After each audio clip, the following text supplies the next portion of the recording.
finally there's actually something to, provide and show proof that, the stories are real.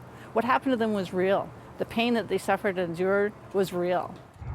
As real as the remains of 215 children buried here. They never made it back home from Kamloops Indian Residential School. And that reality has lit an awakening in the rest of the country to the horrors of Canada's Indian residential school system. 150,000 children taken from their homes, their families, many to suffer physical, sexual, and emotional abuse.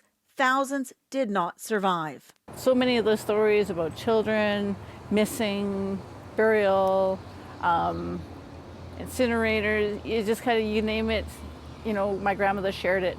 When the news broke, all eyes turned to the Kamloops to Schwetmik and Chief Roseanne Casimir at the helm. Feeling the weight of her responsibility to these Indigenous children and families torn apart by the system, her job to guide the community through this moment in history. And thinking about children, they're buried here.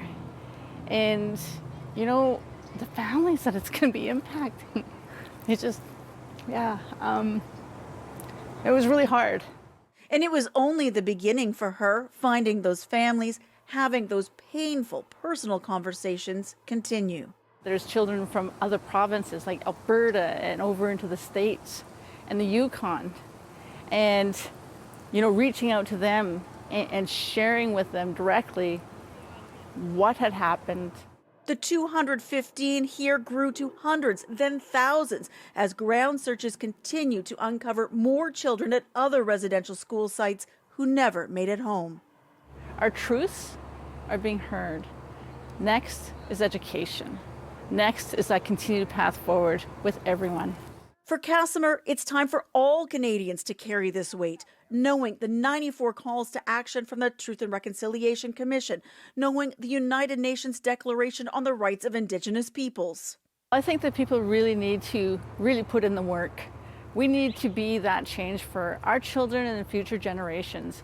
And we really do need to reconcile history, with First Nations and non-First Nations, but also the history of Canada. And that means reconciling the damage done, the pain inflicted by Canada's residential schools. For so long, so many of our people, it was a lot of shame. It was grief, it was trauma that they had buried deep within inside of them. And you can see it through the generational impacts that it has caused, especially when you've got loss of language, loss of culture. Political leaders have their role in reconciliation, so too do all Canadians. We as parents have a responsibility to ensure that we really be that change for our children. And this is something I know that we can do together. It's not going to be easy. It's going to be a long road. While working to find and honor all the children who never came home and ensuring their history is reconciled with Canada's history, Lights honor those already found. In Victoria, Liza Yuzda, City News.